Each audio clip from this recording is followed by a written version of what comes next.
Good morning दोस्तों। AIIMS coaching के AIIMS online class में आपका फिर से स्वागत है। रमज़ान का महीना शुरू हो चुका है, इसलिए मैं सबसे पहले आपको रमज़ान की मुबारकबाद देना चाहूँगा। आज मैं आपके सामने लेकर आया हूँ 10वीं क्लास के जीव विज्ञान यानी कि बायोलॉजी से चैप्टर 3 से यानी कि परिवहन चैप्टर से परिवहन विषय से परिवहन चैप्टर से लेकर आया हूँ। आज हमारा इस चैप्टर से तीसरा क्लास हो रहा है, जिसमें आज हम लोग बात करेंगे हृदय के बारे में। आज का हमारा टॉपिक है हृदय यानी कि ह्यूमन हार्ट। ह्यूमन हार्ट मनुष्य का जो ह्यूमन हार्ट होता है, ये एक मांसल संरचना है जो हमारे हृदय के बाईं ओर स्थित रहता है। जैसा कि आप फिगर में देख रहे होंगे, मैंने हृदय का एक चित्र बनाया है। इसके बारे में मैं आपको डिटेल से बताऊंगा। सबसे पहले हम हृदय के बारे में जान लेते हैं कि इसकी बनावट कैसे होती है। हृदय एक मांसल संरचना होती है जिसका आकार तिकोना होता है और इसका चौड़ा भाग आगे की तरफ होता है और सकरा भाग यानी कि चौड़ा भाग आगे की तरफ है और सकरा भाग पीछे की तरफ यानी कि ऊपर की तरफ होता है, जिसके चारों तरफ एक रचना होती है जिसे हम लोग पेरिकार्डियम या हृदय आवरण कहते हैं, जिसके अंदर पेरिकार्डियल द्रव भरा होता है। इस हृदय और पेरिकार्डियल जो झिल्ली तरह की होती है, जिसके अंदर पेरिकार्डियल द्रव भरा होता है, जो हमारे हृदय को बाहरी आघातों से बचाता है। अगर किसी कारण से हृदय के समीप अगर बाहर से चोट लग जाए, तब पेरिकार्डियल द्रव हृदय को बाहरी आघात से बचाता है। चूंकि हम जानते हैं कि मनुष्य या मैमेलिया वर्ग के सभी जंतुओं में हृदय में 4 वेष्म होते हैं। जैसा कि आप देख रहे हैं, ये हृदय के आकार है। इसको आप 4 भाग में बांट सकते हैं। यहाँ से नीचे 2 भाग और यहाँ से ऊपर 2 भाग। बीच में आप देख सकते हैं कि एक जो है बीच में एक विभाजिका पाई जाती है, जिसे सेप्टम कहा जाता है या विभाजिका भी कहते हैं या अंतर अलिंद भित्ति भी कहा जाता है। आप छोटा वर्ड याद रखिए, इसे विभाजिका या सेप्टम कहते हैं। सबसे पहले ये सेप्टम हृदय को 2 भागों में बांटता है, दाएं भाग और बाएं भाग में। इसके बाद इसमें और हिस्से होते हैं, दाएं और बाएं में अलिंद और निलय। अलिंद ऊपरी भाग कहलाता है, यहाँ से ऊपर का भाग अलिंद कहलाता है और यहाँ से नीचे का भाग निलय कहलाता है। आप इसको इस तरीके से याद कर रख सकते हैं कि हृदय का जो निचला भाग होता है, ना से नीचे और ना से निलय होता है, और ऊपरी भाग आपका अलिंद कहलाता है। इसको हम 4 भागों में बांटेंगे, दायां अलिंद, दायां निलय, बायां अलिंद और बायां निलय। इस तरीके से हृदय को 4 भागों में हम बांट सकते हैं। इसके अलावा जो है आप इसमें देखेंगे कि बहुत सारे नलिकाएं यहाँ पे दिख रही हैं, जिसमें एक लाल नलिका है, बाकी को सब मैंने काले से दिखाया है। जिसमें से ये जो 2 नलिकाएं हैं, ये हमारे फेफड़ों के द्वारा हृदय में आती हैं।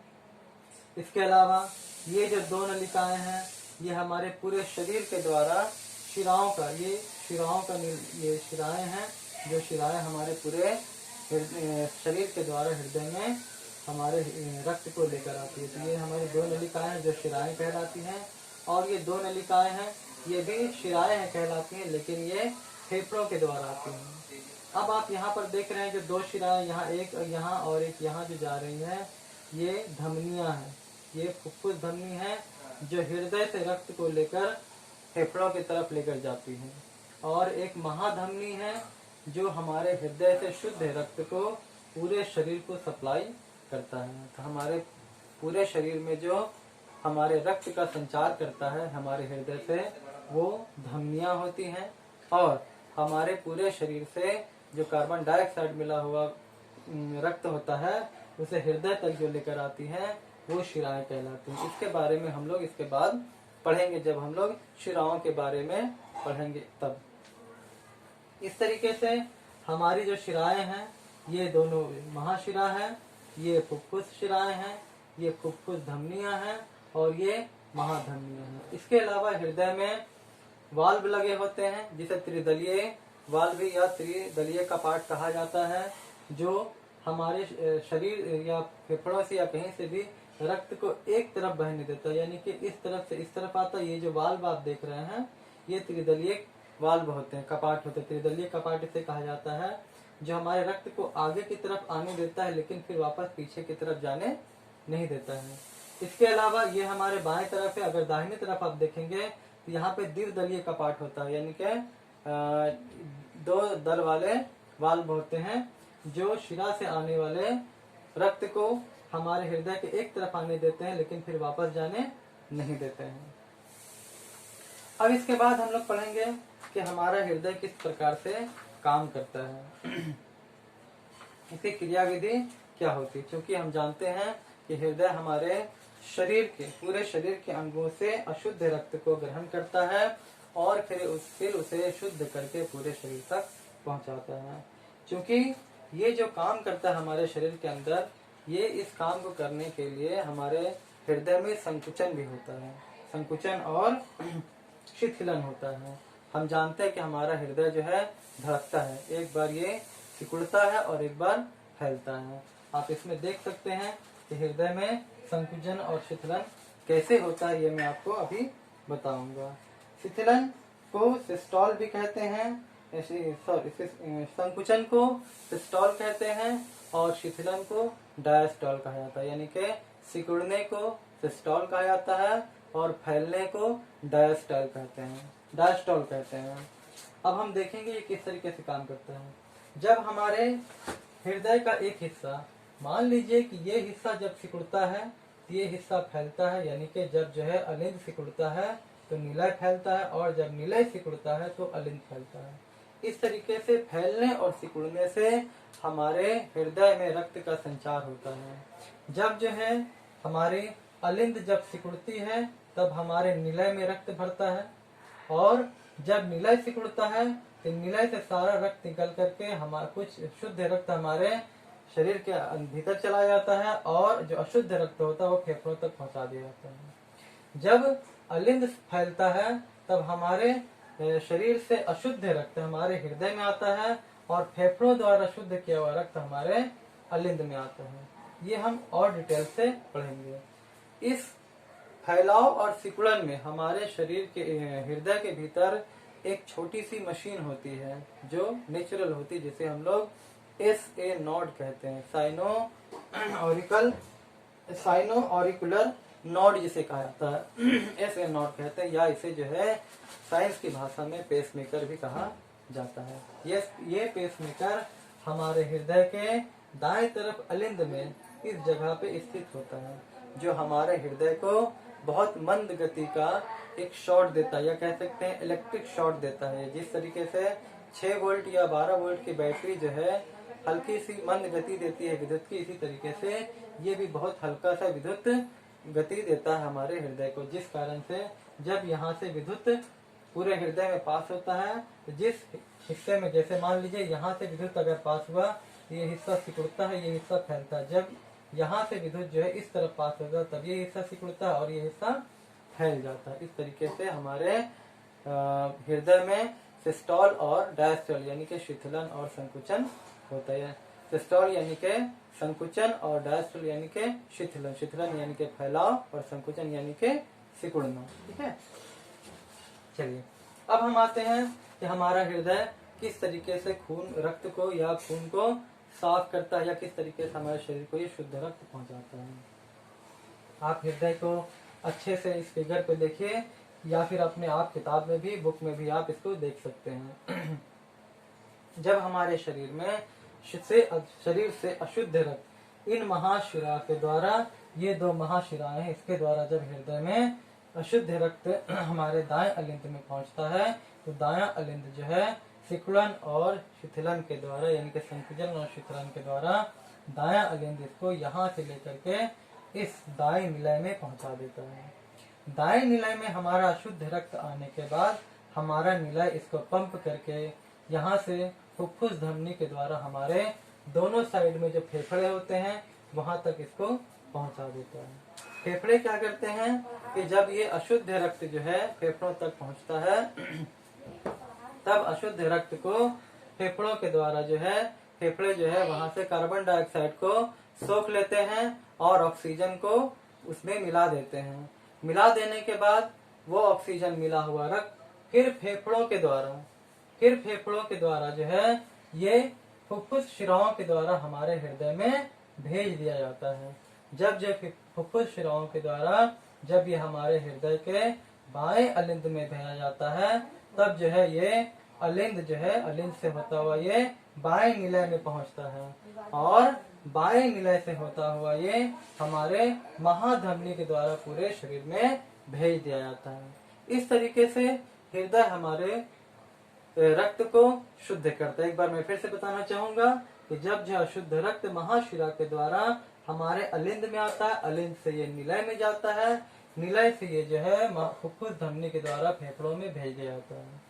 फेफड़ों के द्वारा कार्बन डाइऑक्साइड को रक्त से सोख लिया जाता है और उस रक्त में ऑक्सीजन को मिला दिया जाता है।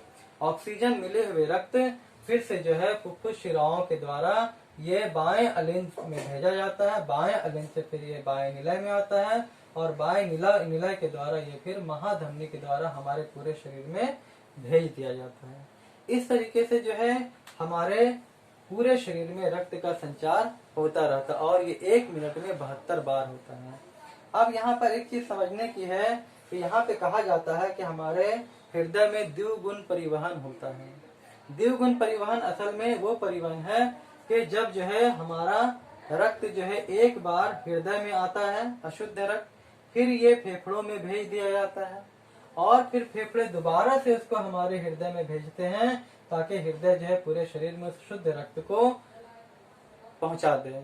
जब जो है रक्त हमारे शरीर में रक्त को ये पूरा रक्त जो होता है हमारे शरीर के द्वारा हृदय में 2 बार ये आता है इसको शुद्ध करने में। एक बार अशुद्ध रक्त आता है, फेफड़ों में भेज दिया जाता है, फेफड़ों से फिर शुद्ध रक्त हमारे हृदय में आता है और फिर ये जो पूरे शरीर के हिस्सों में भेजा जाता है।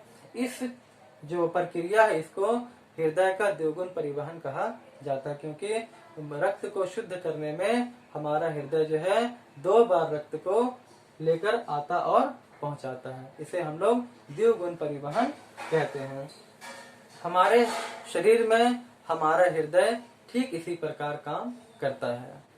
अब मैं आता हूँ दूसरे टॉपिक पर, जिसे जो रक्त वाहिनियां कहलाती हैं, जो हमारे हृदय से ही रिलेटेड है, जिसे मैंने शुरुआत में ही मैंने थोड़ा सा ओवरव्यू दिया था। हमारे शरीर में 3 तरह की रक्त वाहिनियां पाई जाती हैं, जैसा कि हमने इस हृदय से रिलेटेड में बताया था।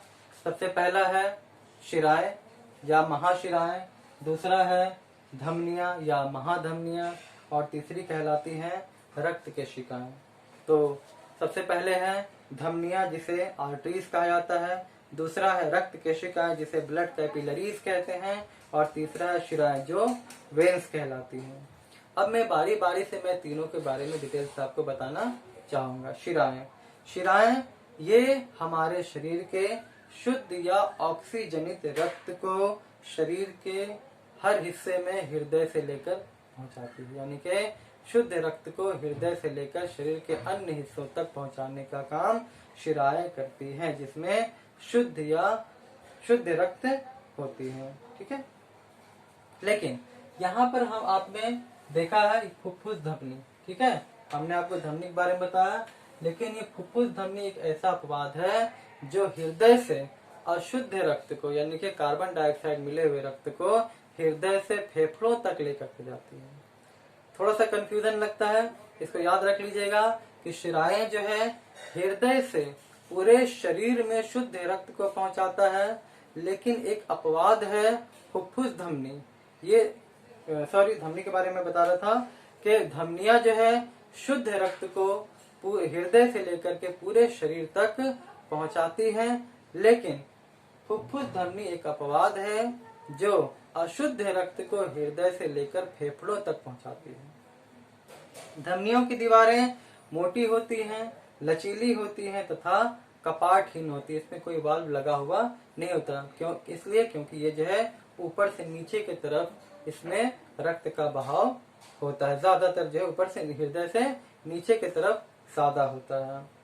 इसके अलावा ये धमनियां जो है शरीर के विभिन्न भागों में पहुंच करके ये बढ़ जाती हैं और बढ़ने के बाद ये धमनिकाएं बनाती हैं, यानी कि और छोटी छोटी नलियों में ये बदल जाती हैं।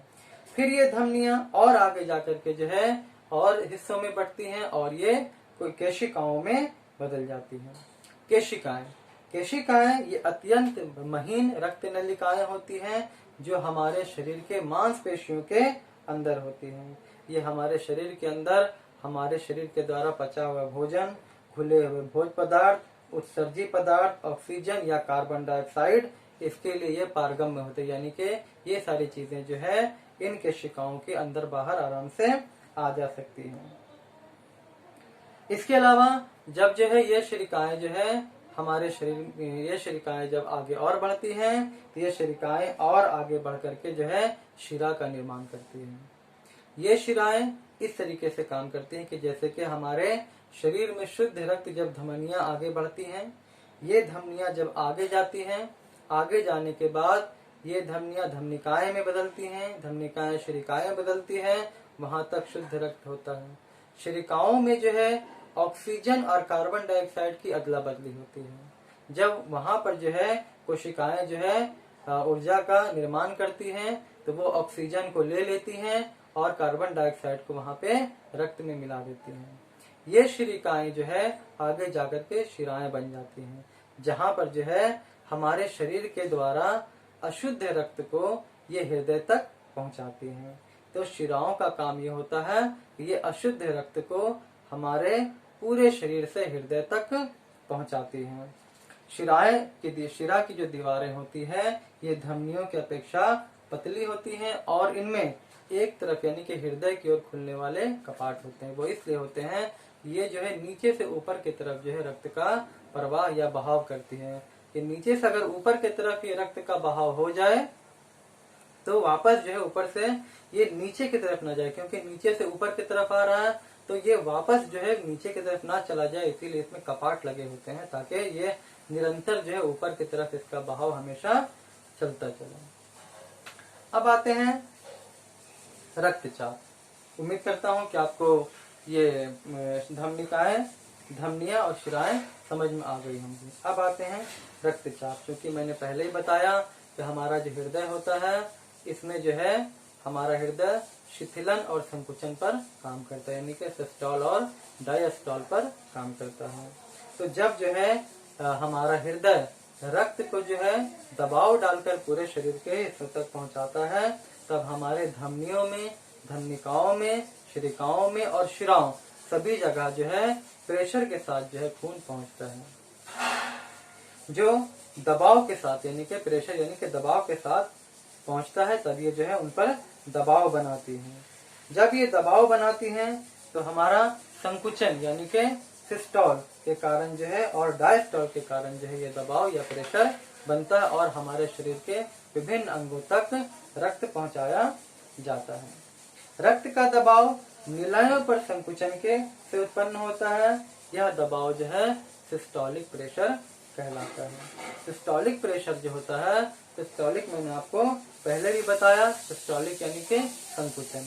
ये जो दबाव होता है ये अगर पारे पर अगर आप देखेंगे तो ये 120 होता है, यानी कि हमारा हाई जो ब्लड प्रेशर, जो ऊपर का ब्लड प्रेशर होता है वो 120 होता है और डायस्टोलिक प्रेशर जो होता है वो 80 होता है। इसीलिए आप देखिएगा कि किताबों में लिखा रहता है कि हमारा जो हृदय का जो प्रेशर होता है वो 120/80 कहलाता है, वो 80 होता है। ठीक है, यानी कि 80 जो होता है वो होता है शिथिलन का और 120 जो होता है वो होता है संकुचन का।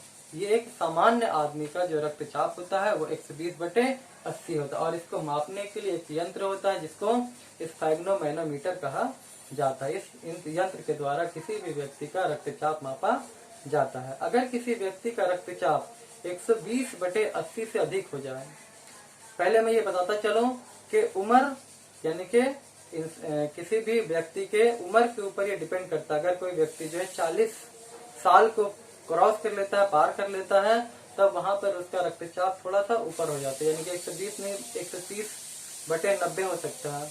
या अगर कोई बच्चा अगर होगा तो हो सकता है उसका जो है थोड़ा सा रक्तचाप कम हो जाता है। खैर, तो किसी सामान्य व्यक्ति का अगर रक्तचाप 120/80 से अगर ऊपर हो जाए तो उस व्यक्ति को हाइपरटेंशन या कह सकते हैं कि उसे जो है हाई ब्लड प्रेशर हो गया है। और अगर 120/80 से कम हो जाए तो उसे लो प्रेशर कहा जाता है। इस तरीके से जो हाई ब्लड प्रेशर और लो प्रेशर को नापा जाता है। हाइपरटेंशन की स्थिति तब आती जब कोई व्यक्ति बहुत सोच विचार में होता है, या उसकी उम्र जो है बहुत ज्यादा हो जाती है, या जो है कोई मानसिक चिंता हो जाती है, तब ये होता है। इस स्थिति में कभी कभी क्या होता है कि हाइपरटेंशन में हमारा ब्लड प्रेशर बहुत ज्यादा बढ़ जाता है और अधिक रक्तस्राव होने के कारण जो है हृदय आघात यानी कि हार्ट अटैक हो सकता है। यानी कि अगर ब्लड प्रेशर बढ़ जाए तो हार्ट अटैक होने की संभावना बहुत ज्यादा हो जाती है। कभी कभी इस स्थिति में हमारे दिमाग की कुछ नसें जो है फट जाती हैं और हमारा दिमाग भी कभी कभी काम करना, या किसी व्यक्ति का दिमाग भी काम करना बंद कर देता है, जिस कारण से जो है शरीर के विभिन्न अंगों में पैरालाइटिक हो जाता है, या फिर उस व्यक्ति की मौत उसी समय हो जाती है। आशा करता हूँ, उम्मीद करता हूँ कि आज का क्लास आपको अच्छे से समझ में आया होगा, और अगर इससे रिलेटेड कोई क्वेश्चन हो तो कृपया कमेंट में डालें। अगर कोई कुछ समझ में ना आया हो तो कृपया कमेंट करें, और हमारे चैनल को सब्सक्राइब करें और लाइक करें। इसी के साथ मैं आज का क्लास यहीं पर ख़त्म करता हूँ। बहुत बहुत धन्यवाद।